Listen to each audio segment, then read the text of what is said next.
하루에 1만 걸음이든 8천 걸음이든 본인의 체력에 맞춰 충분히 걷는 사람은 무엇보다 뇌가 건강해진다. 뇌가 변하면 사고의 틀도 달라지고 삶이 풍요로워진다. 잘 걷는 사람은 대체로 사고가 유연하고 창의적인 아이디어가 넘치며 온화하고 인간관계가 좋다. 풍요로운 삶을 누리고 싶다면 일단 운동화 끈을 동여매고 길을 나서자. 분명 행복한 미래가 펼쳐질 것이다. 안녕하세요. 내 마음속의 울림입니다. 평소 많이 걸으시나요? 단순히 당뇨 예방 차원으로 식사 후 바로 20분 정도는 주변을 꼭 걷고 있는데요. 이 책을 읽으니 걷기의 효과는 놀랍게도 의외로 많습니다. 오늘은 다양한 걷기의 효과는 물론 어떻게 걸어야 하는지까지 자세하게 다루고 있는 책이 있어 소개합니다. 걷기만 잘해도 아토피, 우울증, 변비, 암 등 병의 90%를 예방할 수 있다고 이야기하고 있는 나가오 가즈히로의 병의 90%는 걷기만 해도 낫는다입니다. 저자는 30년 동안 수천 명의 환자를 만난 가정의학 전문의인데요. 다양한 증상의 환자들을 가장 가까이 지켜보면서 병의 종류를 막론하고 걷기라는 가장 단순한 운동법이야말로 모든 병을 이겨낼 핵심이라고 강조하고 있습니다. 걷기가 면역력을 높여 약을 끊게 만들고 세로토닌 분비로 통증도 줄이고 뇌의 산소를 고루 공급해 머리도 좋아진다고 하는데요. 이렇게 장점이 많은 걷기의 효과에 대해 좀 더 자세히 알아보도록 하겠습니다. 나가오 가즈히로의 병의 90%는 걷기만 해도 낫는다. 내용의 일부를 읽어드립니다. 운명을 바꾸는 걷기의 힘. 걷기만 해도 병이 낫는다고? 말도 안 돼. 과장이 너무 심한 거 아니야? 독자 여러분의 목소리가 들리는 듯하다. 병이 90%가 낫는다는 증거라도 있습니까? 이렇게 묻는 사람이 있다면 내보일 수 있는 구체적인 근거가 없으므로 과장이라 해도 어쩔 도리가 없다. 하지만 걷기를 잊고 지내는 시대인 만큼 병의 90%는 걷기만 해도 낫는다는 마음으로 걸었으면 하는 바람에서 감히 이 같은 제목을 붙였다. 나는 나가오 클리닉이라는 병원을 운영하는 동네 의사다. 동네 병원인 만큼 외래 진료에는 다양한 환자가 내원한다. 고혈압, 당뇨병, 고지혈증 등의 생활습관병을 앓는 환자, 소화기관이 좋지 않은 환자, 우울증이나 불면증을 겪는 환자, 치매 환자, 암 환자, 무릎이나 허리의 통증을 느끼는 정형외과 쪽 환자까지 다양한 질환과 증상으로 고생하는 환자들이 진료실을 찾기 때문에 치료 방법은 다르지만 어떤 병이든 공통으로 나누는 대화가 있다. 바로 이번에 소개할 걷기에 관해서다. 평소에 잘 걸으세요. 자주 걸으셔야 해요. 걷기만 해도 한결 나아지거든요. 진료실을 찾는 환자들에게 매일 하는 말이다. 걸으면 낫는다는 말이 과언이라면 확실히 나아진다고 바꿔 말하면 어떨까?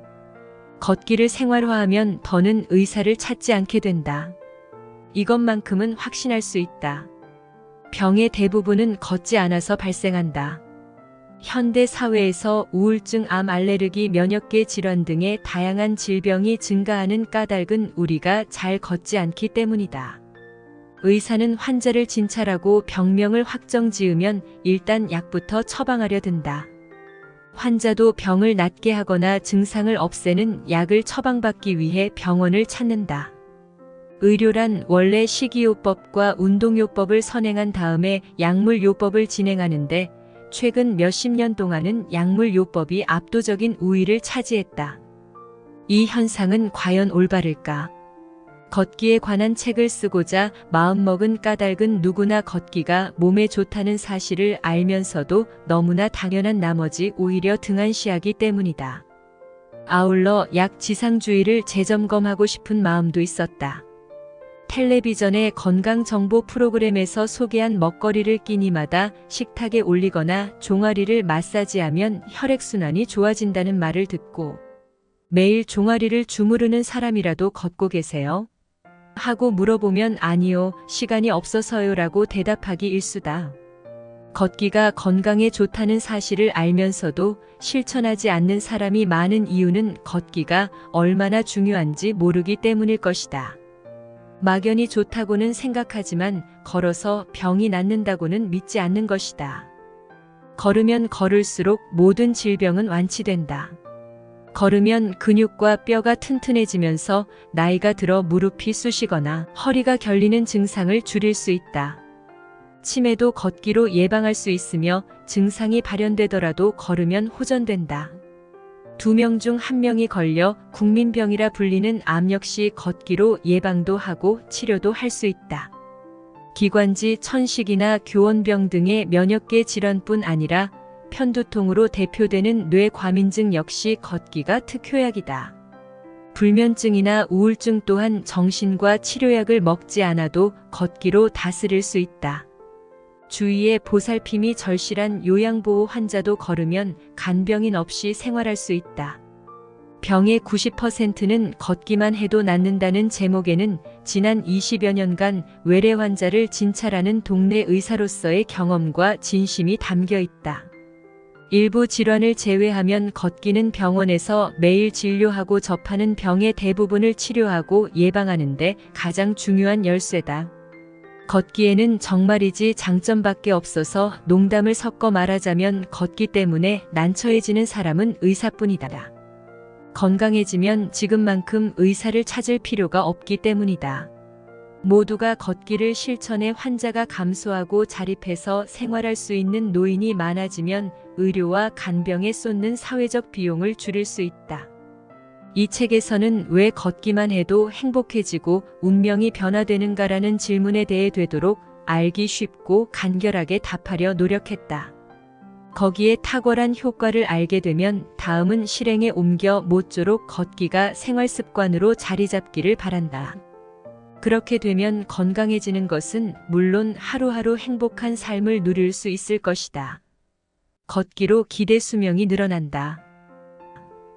우리는 이제 2명 중 1명이 암에 걸리고 3명 중 1명이 암으로 사망하는 시대를 살고 있다. 암 때문에 고통받거나 죽음을 맞는 환자가 많은 만큼 암 예방법에 대한 관심도 날로 높아지고 있다. 국립암연구센터 산하의 암예방검진연구센터는 암 예방을 위한 12가지 생활수칙을 발표했다. 구체적으로는 담배 피우지 않기, 남이 피우는 담배 연기 피하기, 적당히 음주하기, 균형 잡힌 식생활하기 등이 포함되는데 한마디로 생활습관병 예방이야말로 최고의 암 예방법이라는 뜻일 것이다. 당뇨병, 고혈압, 고지혈증 등의 생활습관병은 많이 걸을수록 개선되며 현대병의 대부분은 걷지 않아서 발생한다는 점은 이미 설명했다. 즉, 걷지 않은 생활습관이 병을 부르고 암을 일으킨다. 사실 인간은 가장 암에 걸리기 쉬운 동물이다. 인간의 약 30%가 암으로 죽는 반면 다른 동물들의 암 사망률은 매우 낮다. 인간과 99%의 유전자가 일치하는 침팬지가 2% 이하, 개와 고양이는 그 절반인 1% 이하, 물속을 자유롭게 헤엄치는 물고기는 더욱 낮은 0.1% 이하라고 한다. 다만 집에서 기르는 개와 고양이의 사망 원인은 인간과 마찬가지로 암이 많으며 애견의 30%가 암으로 죽는다는 조사 결과도 있다. 또한 움직이지 않은 동물일수록 암에 걸리기 쉽다는 사실도 밝혀졌다. 항상 움직여야 하는 야생동물은 거의 암에 걸리지 않는다고 한다. 인간도 비슷해서 아프리카 오지에서 생활하는 부족처럼 해돋이와 함께 일어나 해가 지면 잠이 들고 항상 걸으며 생활하는 사람들에게 암이라는 질병은 없다. 그런 의미에서 암은 자연스러운 수면 리듬이 깨지고 걷지 않은 사람에게 찾아오는 문명병이라고도 할 수 있다. 암은 왜 발생할까? 암의 직접적인 원인은 유전자 손상이다. 유전자 손상은 부모의 유전자가 되물림되면서 생기기도 하지만 대부분은 담배, 화학물질, 스트레스, 나쁜 식습관 등의 후천적인 원인이나 돌연변이 때문에 발생한다. 통상적으로는 유전자가 손상되더라도 곧바로 복구되는 것이 정상이다. 하지만 손상된 유전자가 그대로 복제될 때도 있으며 이러한 오류가 여러 번 누적되면 암세포가 발생한다. 유전자 복제 오류는 나이가 들수록 많아지므로 암이 노화의 일종이라고 보는 견해도 있다. 사실 건강한 사람의 몸에도 매일같이 5,000개 이상의 작은 암세포가 생성된 뒤 사라진다는 주장도 있다. 체내에 생성된 작은 암세포를 발견해 퇴치하는 것은 우리 몸에 자연적으로 존재하는 면역 체계다. 컴퓨터에 백신 프로그램을 설치하면 악성 바이러스를 자동으로 발견해 차단하거나 삭제한다. 바로 이러한 기능이 우리 몸에도 준비돼 있다. 그런데 면역력이 저하되면 암세포의 일부를 놓치게 된다. 애초에 유전자가 손상될 확률도 높다. 그러므로 유전자가 손상될 확률을 낮추고 만약 복제 오류가 반복돼 암세포가 생기더라도 빈틈없이 격퇴할 수 있도록 면역 체계를 튼튼히 유지해야 한다. 이때 가장 좋은 방법이 걷기다. 걸을수록 면역세포가 활성화되기 때문이다. 최근 연구에서 적절한 운동이 습관화된 사람은 그렇지 않은 사람에 비해 NK세포라는 면역세포가 활성화된다는 사실이 밝혀졌다. NK세포는 바이러스에 감염된 세포나 암세포만을 직접 파괴하는 든든한 아군이다. 위 연구 결과에서 주목할 것은 적절한 운동이라는 표현인데 지나치게 격렬한 운동은 오히려 면역력을 저하시킨다. 무리한 운동을 하면 인체의 세포나 유전자를 산화시켜 손상을 입히는 활성산소가 증가하기 때문이다. 덧붙여 NK세포를 활성화하려면 즐겁게 운동하기도 중요하다고 한다. 그러니 유쾌한 마음으로 걷는 것이 바로 건강을 지키는 비결이다. 암을 예방하기 위해 값비싼 건강보조제를 복용하거나 건강식품을 섭취하는 사람이 많지만 걸으면 그럴 필요가 없다. 다시 한번 강조하지만 무엇보다 걷기가 중요하다. 암은 노화의 일종이므로 오래 살수록 암에 걸릴 확률도 높아진다. 노화 때문에 발생하는 암을 100% 예방할 길은 없지만 생활 습관 때문에 발생하는 암은 미리 대처할 수 있다. 시간이 허락되는 한 걸어보자. 암 발생 위험을 분명히 줄일 수 있다. 세포로 활성화하려면 즐겁게 운동하기도 중요하다고 한다. 그러니 유쾌한 마음으로 걷는 것이 바로 건강을 지키는 비결이다. 걷기만으로 변비 탈출. 역류성 식도염, 위식도, 역류질환, 기능성 위장장애, 과민성 대장 증후군 다소 어려운 용어를 나열했지만 아주 간단히 말하면 위와 장의 기능이 약해져 발생하는 질환들이다. 역류성 식도염은 위액이나 위의 내용물들이 식도로 역류해 염증을 일으키거나 가슴이 쓰리는 등의 불편한 증상을 유발한다. 위식도 역류질환 역시 위산이나 위의 내용물이 식도 안으로 역류해 나타나는 증상의 총칭으로 역류성 식도염도 의식도 역류질환에 속한다. 기능성 위장장애란 검사 결과 아무 이상이 없는데도 소화불량, 복통, 더부룩함 등의 증상이 가시지 않는 질환을 가리킨다. 과민성 대장 증후군은 복통, 복부 팽만 등의 불쾌한 증상과 함께 설사 혹은 변비가 반복되는 질환으로 배변 후 증상이 호전되는 특징이 있다. 최근 위와 같은 질환을 앓는 환자가 큰 폭으로 증가했다고 알려졌다. 예전이라면 메스꺼움 쏙쓰림 설사 변비 같은 말로 설명하며 대수롭지 않게 넘어갔을 증상들인데 이제는 그럴싸한 병명이 붙어 약물 치료의 대상으로 바뀌었다. 이들 질환의 공통점은 식도, 위, 장 등의 내시경 검사 결과 아무 문제가 없는데도 이상 증상이 계속된다는 점이다. 이처럼 특별한 물리적 원인 없이도 위장 기능 장애를 겪는 사람이 급증하고 있다. 위와 장의 기능을 조절하는 신체 기관은 어디일까? 바로 자율신경이다. 익히 알려졌듯 자율신경은 교감신경과 부교감신경으로 나뉜다. 교감신경은 몸을 움직일 때나 긴장하거나 스트레스를 받았을 때, 부교감신경은 신체가 안정되었을 때 작용한다. 이 두 신경의 균형이 깨지면 자율신경이 지배하는 위와 장의 기능에도 이상이 생긴다. 지금 속이 안 좋으신 건 자율신경 기능이 저하되었기 때문이에요. 하고 환자에게 설명하면 그럼 자율신경 기능이 좋아지는 약을 주세요라는 말이 되돌아오게 일쑤지만 필요한 처방은 약이 아니라 걷기이다. 자율신경 기능을 개선하는데 걷기보다 좋은 방법은 없다. 여러분도 짐작하겠지만 걸으면 배가 고파지고 장운동이 시작되기 때문이다. 나는 꼭 걷기를 권하지만 환자들은 이런저런 이유로 걷지 않는다. 이래서야 걷기 싫을 수밖에 없지 하는 생각이 절로 드는 하이힐을 신은 여성도 많다. 높은 구두를 신고 변비가 심해서요. 약 좀 처방해 주세요 하며 진료실에 들어오는 환자를 볼 때마다 말로 표현할 수 없는 기분이 되곤 한다.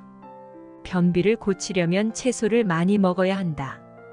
변비에는 요구르트가 좋다. 푸른이나 바나나도 효과가 있다더라 등 변비 개선에 효과적인 식품에 대해서는 많이 들어보았을 것이다. 실제로 시도해 본 사람도 많지 않을까? 먹으면 내보내는 것이 생명의 섭리이므로 무엇을 먹는가는 분명히 매우 중요한 문제다. 하지만 식사만으로 변비를 해결하기에는 한계가 있다. 역시 걸어야 한다. 다만 자리에 몸져 놓은 환자는 점점 혼자 힘으로 배변을 해결하기 어려워진다. 원래 누워서는 배에 힘을 주기 어렵기 때문에 대변이 쉽지 않다는 문제도 있지만 걷지 않은 동안 근력이 약해지고 자율신경 기능이 저하돼 장운동이 둔화된 것도 원인이다. 걸을 수 있는 사람은 걸어야 자율신경이 활성화돼 위장의 연동운동이 자연스럽게 촉진된다. 복부 팽만감을 덜기 위해 임시 방편으로 변비약을 사용하는 것은 좋다. 그러나 잘 걸으면 약은 필요 없어진다. 걸으면 장이 움직인다. 지극히 단순하고 간단한 진리이다.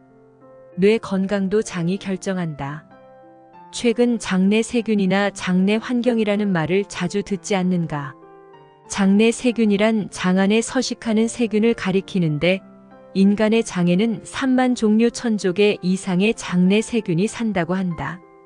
인체를 구성하는 세포의 수가 약 60조 개라고 알려져 있으니 우리는 그보다 많은 수의 세균을 장 안에 품고 사는 셈이다.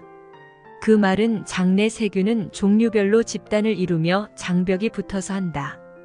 장내 세균을 크게 나누면 20%는 유익균이며 10%는 유해균, 나머지 70%는 유럽지도 해롭지도 않은 중간균이다.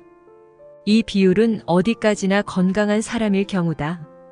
인간 사회는 환경이 나빠지면 좋은 사람이 줄고 나쁜 사람이 늘어난다. 장내 세균도 이와 같아서 장내 환경이 나빠지면 유해균의 비율이 증가하고 유익균의 비율이 줄어들어 몸에 나쁜 영향을 끼친다. 장내 환경이 나쁘면 변비에 걸리기 쉬워진다는 결과는 누구든 예상할 수 있을 것이다. 사실 장은 우리 몸 최대의 면역기관이라고 알려져 있는데 체내 면역체계의 대부분이 장에서 시작된다. 따라서 장내 환경이 나쁘다는 말은 비단 장만의 문제가 아니라 몸 전체의 면역 환경이 악화됐다고 해석할 수도 있다. 행복 호르몬이 세로토닌도 대부분 장에서 만들어진다. 장은 다양한 호르몬을 내뿜는 내분비 기관이기 때문이다. 따라서 장내 환경이 악화되면 뇌내 호르몬의 균형도 무너진다. 많은 사람들이 뇌와 장의 지배관계는 뇌가 위장이 아래라고 생각할지 모른다. 그러나 사실 장이 위이기 때문에 굳이 말하자면 장이 뇌를 지배하는 것이다. 이는 생물의 진화 과정을 보아도 명백하다. 지구상의 최초의 다세포 생물이 출현한 시기는 40억 년 전이고 동물로 진화된 시기는 5억 년 전인데 최초에 생긴 신체 기관은 장이었다. 지금도 히드라마 말미잘처럼 뇌와 심장 없이 장만 존재하는 강장 동물이 있는 반면 장이 없는 동물은 존재하지 않는다. 역시 뇌보다 장이 우선이다. 장내 환경이 나빠지면 행복 호르몬이 세로토닌을 비롯한 뇌내 호르몬의 균형이 무너진다. 장 기능을 조절하는 것은 자율신경이고 자율신경 기능을 개선하려면 걷기가 으뜸이다. 즉 걸을수록 장은 물론 뇌도 건강해진다. 골반을 앞으로 기울여라. 골반은 허리 부분의 모든 뼈를 총칭한다. 몸통이 골반 위에 놓이기 때문에 골반을 상반신과 하반신의 움직임을 연결한다. 그런데 왜 골반을 조금 앞으로 기울이는 편이 좋을까? 골반이 뒤로 놓으면 배와 엉덩이에 힘이 들어가지 않고 골반이 부드럽게 움직이지 않는다. 골반이 유연하지 않으면 그 아래에 이어진 다리만으로 걷기 때문에 고관절과 무릎 관절에 불필요한 부담을 주게 된다. 골반을 조금 앞으로 기울이려면 어떻게 해야 될까? 단전에 힘을 준 상태에서 항문을 조이고 엉덩이를 위로 올리면 된다. 직접 해보면 확실히 골반이 살짝 앞으로 기울어서 허리 주위가 시원해지는 느낌이 든다. 이것으로 골반을 앞으로 살짝 기울이는 감각이 충분히 정해졌기를 바란다. 한편 외래 진찰을 하다 보면 골반이 틀어졌다며 걱정하는 환자도 많다. 정형외과 선생님이 골반이 삐뚤어졌다고 하셨어요. 이렇게 말하며 어두운 얼굴로 진료실에 들어서곤 한다. 하지만 어느 정도 나이가 들면 누구든 골반이 틀어진다. 골반이 뒤틀렸다는 말에 상심하는 환자에게는 괜찮아요. 골반은 다들 뒤틀려 있어요. 보세요. 저는 더 심해요 하고 내 허리를 보여준다. 나는 실제로도 허리가 좋지 않아서 자주 접골원을 찾는데 그때마다 반드시 골반이 삐뚤네요 라는 말을 듣는다. 뒤틀렸다는 말은 그렇다고도 아니라고도 단정짓기 힘든 알쏭달쏭한 표현이다. 모든 환자에게 하는 말인가 싶을 때도 있다. 원래 60, 70 고개를 넘기고 꼿꼿한 사람은 없다. 그래도 걸을 수 있다. 뒤틀려 있어도 크게 문제되지 않으니 여유롭게 교정하는 마음으로 바른 자세를 유지하면 된다. 단전에 힘을 주고 항문을 줄이고 엉덩이로 올린다. 이 말을 떠올리며 틈틈이 골반을 의식하자. 팔꿈치를 뒤로 최대한 당겨라. 단전 견갑골 골반을 의식해 바르게 서는 방법을 익혔다면 다음은 걷기이다. 책을 내려놓고 평소처럼 걸어보자. 가능하면 전신이 비치는 거울 앞에서 자세를 확인하기 바란다. 등을 구부리고 걷는가, 고개를 앞으로 내미는가, 배를 내밀고 걷는가, 한쪽 어깨가 내려왔는가. 위의 질문에 해당하는 사람은 단전 견갑골 골반을 의식해 바르게 서기를 떠올리자. 이제 다음을 확인한다. 팔을 움직이지 않고 제자리에 있는가, 다리만 움직이며 터벅터벅 걷는가. 걷고 서는 모습에 나이가 드러난다고 했는데 특히 나이가 가장 많이 보이는 부분은 팔이다. 나이가 들면 다리만 써서 걷는 사람이 많다. 팔을 흔들면서 걸어야 젊어져요 라고 조언하면 열심히 팔을 휘젓지만 앞으로만 내미는 사람이 대부분이다. 나이는 걸을 때 팔꿈치를 얼마나 뒤로 당기는가에 나타난다. 왜 팔꿈치가 중요할까? 팔꿈치를 뒤로 당기면 견갑골이 움직이기 때문이다. 즉 움직일 곳은 팔이 아니라 견갑골이다. 견갑골 주변은 온몸에서 근육이 가장 많다. 그 큰 근육을 움직이며 걸어보자. 하반신뿐 아니라 상반신도 사용해 전신으로 걷는지가 최대 관건이다. 다음 몇 가지 사항만 취하면 된다. 복근을 의식해 상반신을 곧게 편다. 엉덩이 근육을 의식해 착지할 때의 충격을 완화한다. 허리와 허벅지를 잇는 장요근을 의식해 골반을 움직이며 허벅지를 살짝 내민다. 너무 어려워요. 걷기도 전에 기운 빠지겠어요. 이런 하소연이 들리는 듯하다. 그러나 다리만으로 걷는 방법이야말로 하체에 힘이 쏠리면서 오히려 훨씬 많이 지친단. 근육을 하나하나 의식하면 오히려 어정쩡하게 걷기 쉽다.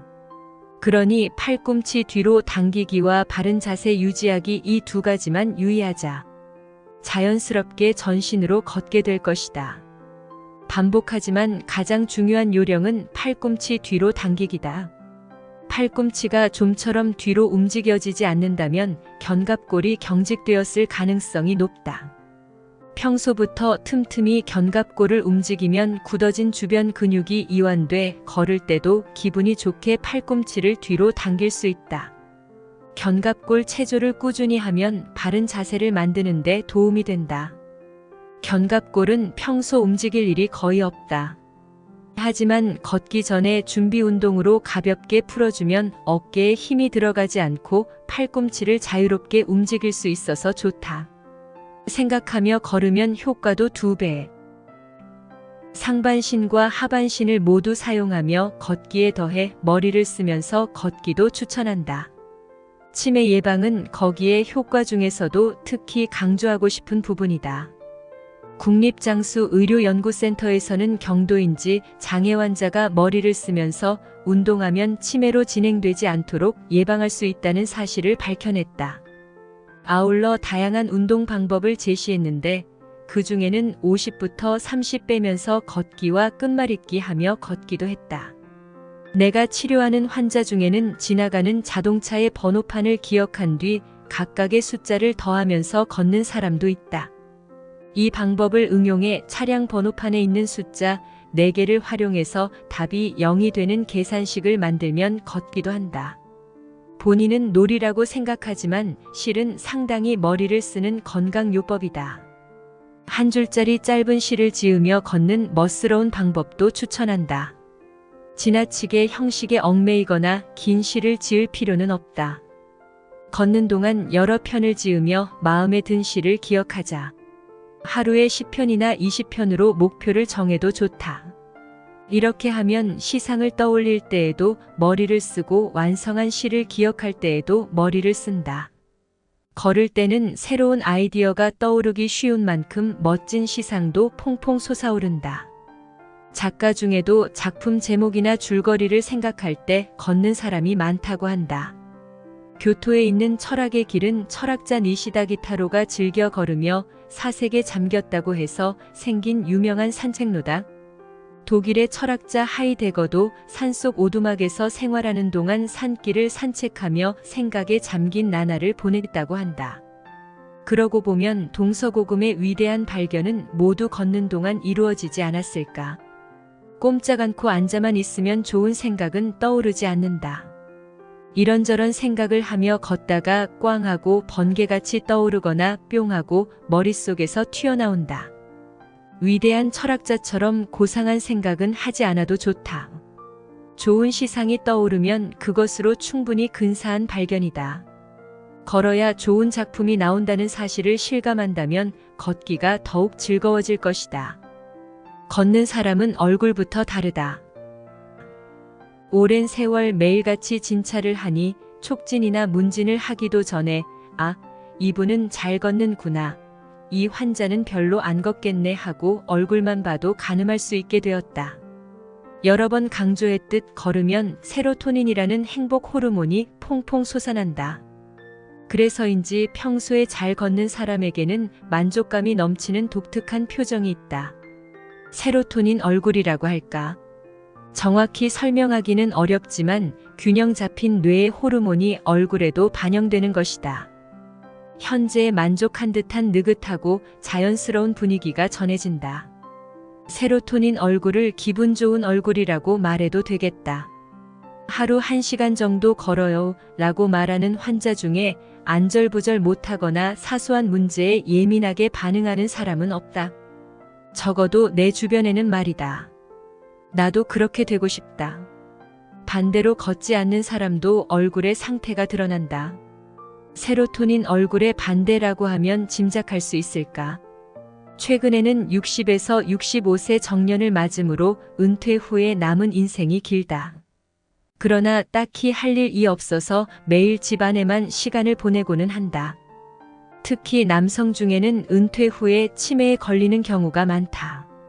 반면 정년 후에 찾은 여유로운 시간을 활용해 걷기의 즐거움에 눈뜬 사람도 있다. 그런 분들은 잘 걷는 덕에 직장 생활을 할 때보다 혈색이 한결 좋아지고 세로토닌 얼굴이 된다. 후기 고령자라고 일컫는 75세 이상이 되어도 흰머리나 주름은 있을지언정 긍정적이고 생기 넘치는 인상이 느껴지는 분도 있다. 그런 분에게 평소에 자주 걷는지 여쭤보면 10중 8구 즐겨 걷는다는 대답이 돌아온다. 우리 머릿속을 눈으로 볼 수도 없고 직접 열어서 측정할 수도 없지만 걸으면 세로토닌이 분비되어 행복해진다는 말은 사실이다. 약이나 건강 보조제를 먹지 않고 오직 걷기만 해도 행복을 느낄 수 있다. 이런 단순한 사실을 모르고 평생을 사는 사람과 걷기의 효능을 깨닫고 날마다 걷는 사람 중 어떤 인생이 행복할까? 당연히 후자일 것이다. 달리다 보면 어느새 피로와 고통이 사라지고 날아갈 듯이 황홀한 느낌에 감사할 때가 있다고 한다. 이른바 러너스 하이 현상이다. 걷기도 똑같아서 계속 걷다 보면 행복이 밀려와 멈출 수 없을 때가 있다. 어떤 사람이 걷기에 푹 빠지는 이유는 이러한 워킹 하이를 깨달았기 때문인지도 모른다. 누군가와 함께 걷거나 걷는 도중 다른 사람이나 동물과 유대 관계를 맺으면 옥시토신이라는 애정 호르몬이 증가한다고 알려졌다. 옥시토신이 증가하면 세로토닌도 증가한다. 등산이나 하이킹에서 마주치는 사람은 모두 인상이 좋지 않은가? 나는 30년쯤 전에 미국 캘리포니아주에 있는 요세미티 계곡을 오른 적이 있다. 그 안을 걸어다니며 안전을 지키는 순찰 대원과도 마주쳤는데 모두 굉장히 친절한 얼굴이었다. 다른 사람을 배려하는 마음도 넘치는 인상이었으니 분명 세로토닌뿐만 아니라 옥시토신도 풍부했을 것이다.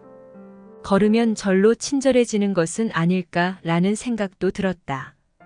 혼자 걸어도 세로토닌이 분비돼 기분이 좋아지지만 누군가와 나란히 발을 맞추어 걸으면 자연스럽게 서로를 행복하게 해주고 싶은 기분의 감사일 것이다. 걸으면 머리가 좋아지는 두 가지 이유. 걸으면 극적으로 머리가 좋아진다. 여기에는 간접적인 이유와 직접적인 이유가 있다. 먼저 간접적인 이유를 살펴보자.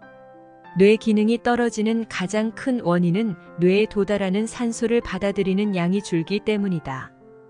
호흡을 통해 들이마신 산소는 혈액을 타고 뇌를 비롯한 온몸으로 공급된다. 이때 뇌에 도달하는 산소의 양을 늘리기 위해서는 체내에 들어오는 산소를 빨아들이는 힘을 키우는 방법과 혈액순환을 촉진시키는 방법이 있다. 최대 산소 섭취량은 약 1분 동안 최대한으로 섭취할 수 있는 산소의 양을 가리키는데 흉곽이 클수록 섭취량도 높아진다. 나이가 영향을 미쳐서 일반적으로는 20세 전후에 최고에 달하고 그 이후에는 점점 감소한다고 알려져 있다. 그러나 안심하시기를 유산소 운동을 하면 최대 산소 섭취량을 끌어올릴 수 있다. 물론 아무리 노력해도 35세 무렵이 최대지만 유산소 운동을 하는 사람과 하지 않는 사람은 당연히 차이가 있다.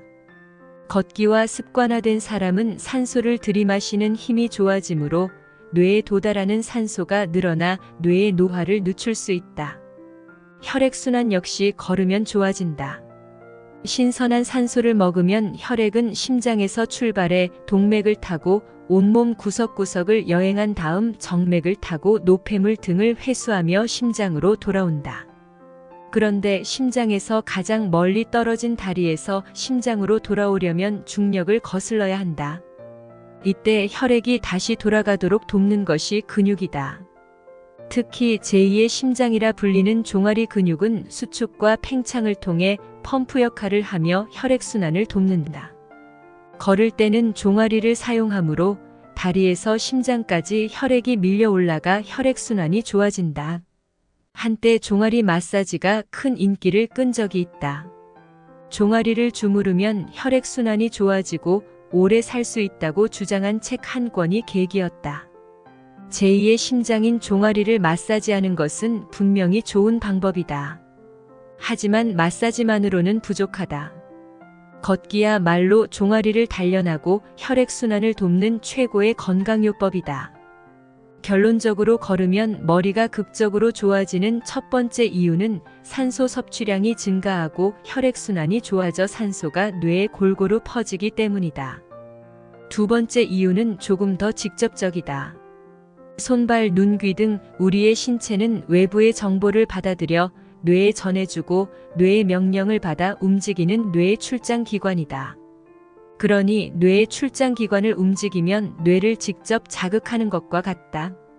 다시 말해 손과 발을 움직이면 뇌를 사용하는 것이나 마찬가지다.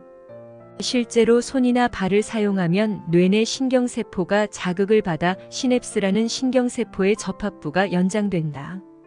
연장된 시냅스는 다른 신경세포와 연결되면서 새로운 신경회로를 만들어낸다. 이것이 걸으면 머리가 좋아지는 직접적인 이유다. 머리가 좋아진다는 말은 뇌과학적으로 어떤 의미일까? 간단히 말하면 뇌 안에 신경세포가 풍부하고 신경끼리 잘 연결된 상태를 가리킨다. 갓난아기는 신경세포의 수가 굉장히 많은 반면 신경회로는 매우 엉성한데 한 살 한 살 나이를 먹을 때마다 외부 세계에서 다양한 자극을 받아들여 놀라운 속도로 확장된다. 만들어진 신경회로는 어느 정도의 나이를 정점으로 파괴되기 시작하지만 재생할 수는 있다. 걸으면서 손발을 사용하면 신경세포가 자극을 받아 다시 연결되기 때문이다. 사실 뇌내 신경세포의 수도 마찬가지다. 예전에는 태어난 직후에 신경세포가 가장 많고 그 이후로는 점점 줄어들 뿐이라는 것이 정설이었지만 최근 연구에 따르면 뇌에 있는 신경줄기 세포가 신경세포를 증가시킨다는 사실이 밝혀졌다. 걷기는 신경 사이의 네트워크를 활성화하고 신경세포의 수를 늘리는 비결이다. 책을 읽으면 그때까지 몰랐던 새로운 지식을 습득할 수 있고 사고가 촉발돼 새로운 아이디어가 떠오르기도 한다. 독서와 똑같은 효과를 걷기에서도 얻을 수 있다. 병의 90%는 걷기만 해도 낫는다. 읽어드렸습니다. 누구나 쉽게 할 수 있는 걷기로 건강하게 지냈으면 합니다. 오늘도 함께 해주셔서 고맙습니다.